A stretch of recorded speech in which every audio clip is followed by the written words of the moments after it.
अॼु सलाम रमज़ान ही ट्रांसमिशन स्पेशल ट्रांसमिशन हूअं ई रमज़ान त पूरो ई स्पेशल हूंदो आहे, पर अॼु थोरी सी हिन में स्पेशल फील आहे, छो त अॼु उन्हनि जो ॾींहुं आहे जंहिंखे मुंहिंजे दीन इज़त ॾियारी आहे। अॼु औरतुनि जो ॾिहाड़ो आहे, अॼु इंटरनेशनल वुमेंस डे आहे।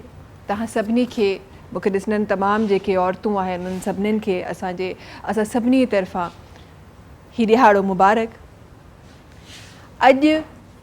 अॼोको ॾींहं जी ॻाल्हि जी शुरूआति कुझु मां इन तरीक़े सां करणु चाहियां थी। दीन इस्लाम जे आम थियण खां पहिरीं उहो वक़्तु, उहो माहौल, उहो घड़ियूं जंहिंमें औरत खे इलाही कमतर सम्झो वेंदो हो, जंहिंमें औरत ते ज़ुल्म कया वेंदा हुआ, जंहिंमें औरत खे पंहिंजी जागीर सम्झो वेंदो हो। ही वो वक़्तु आहे जंहिंमें औरत सिर्फ़ उहा हस्ती हुई जेका मर्द खे रिझाइण जे लाइ, मर्द जा कम करण जे लाइ, ॿार पैदा करण जे लाइ औरत जी सिर्फ़ इहा हैसियत हुई। दीन इस्लाम जे अचण खां पोइ औरत खे अहिड़ी इज़त मिली जो अॼु ताईं उनजो नालो रोशन आहे। इन खां वधीक छा इज़त हूंदी त औरत जॾहिं माउ जे रूप में अचे थी त उनजे पेरनि जे हेठां जन्नत उनखे मिले थी। उहा जन्नत जेका कमाइण जे लाइ तव्हां कई इबादतूं कंदा आहियो, कई नेकी जा अमल कंदा आहियो, पोइ तव्हांखे मिलंदी आहे, उहा औरत माउ जे क़दमनि जे हेठां ॾिनी वई उहा जन्नत। उहा औरत जॾहिं हिस्ट्री में ॾिसजे थो, रसूल करीम सल्लल्लाहु अलैहि वसल्लम जी ज़िंदगी मुबारका में ॾिसजे थो, उहा औरत जेका हिकु धीउ जे रूप में अचे थी, ऐं रसूल अकरम सल्लल्लाहु अलैहि वसल्लम जेके जॾहिं पाण तशरीफ़ खणी ईंदा हुआ, पाण हिकु अज़ीम हस्ती आहिनि, रसूल ख़ुदा आहिनि।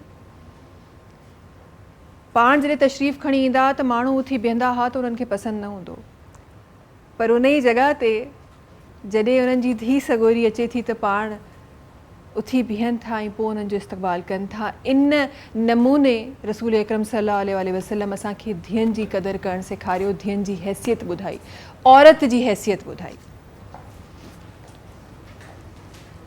दीन इस्लाम में, क़ुरान पाक में जॾहिं तव्हां ॾिसो था त काफ़ियुनि जॻहुनि ते जॾहिं ज़िक्र थियल आहे त किथे इहो कोन थियल आहे त औरत खे हेतिरी नेकी जो सवाबु मिलंदो, मर्द खे हेतिरी नेकी जो सवाबु मिलंदो।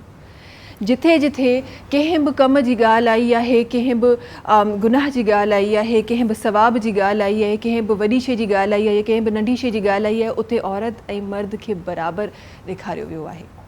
ऐं वरी जिथे किथे फ़र्क़ु कयो वियो आहे त उते औरत जो मर्तबो बुलंद कयो वियो आहे। इन खां वधीक ख़ूबसूरत ॻाल्हि छा हूंदी, इन खां वधीक वॾो मिसाल छा हूंदो त जॾहिं मोहबत जी ॻाल्हि थिए थी, रब ताला जे मोहब्बत जी ॻाल्हि थिए थी, हिन दुनिया में सभिनी खां वधीक प्योर मोहब्बत माउ जी आहे, उहा हिकु औरत जो रूप आहे। ऐं रब ताला वरी जॾहिं पंहिंजे बाने सां मोहब्बत जी ॻाल्हि करे थो त उहो 70 माउनि जो मिसाल ॾिए थो। सुभान अल्लाह। रब ताला पंहिंजी मोहब्बत खे औरत जी मोहब्बत में माउ जी मोहब्बत सां गॾिजी मिसाल ॾिनो आहे। सुभान अल्लाह। औरत जंहिंखे असां अॼोके ज़माने में डिफरेंट जॻहुनि ते असां ॾिसी रहिया आहियूं, डिफरेंट कल्चरल प्रैक्टिसिस जेके आहिनि उहे असां वटि थी रहियूं आहिनि, डिफरेंट जॻहुनि ते औरत ते पाबंदियूं लॻी वियूं आहिनि। हिकु हदीस मुबारक तव्हांजे साम्हूं पेश करणु चाहींदमि त रसूल करीम सल्लल्लाहु अलैहि वसल्लम जो फ़रमान आहे त इल्म हासिल करणु हर औरत ऐं मर्द ते फ़र्ज़ु आहे। फ़र्ज़ जो लफ़्ज़ इस्तेमालु थियल आहे। पोइ छो असां औरतुनि खां इहो हक़ असां फुरियो आहे, छो असां औरतुनि जो इहो हक़ न ॾेई सघिया आहियूं? बहितरीन शख़्सियतुनि जी ॻाल्हि थिए थी, तव्हां ई मां बख़ूबी सुञाणियूं था। हिकु रिवायत तव्हांजे साम्हूं पेश करणु चाहियां थी त सभिनी खां बहितरीन इंसानु उहो आहे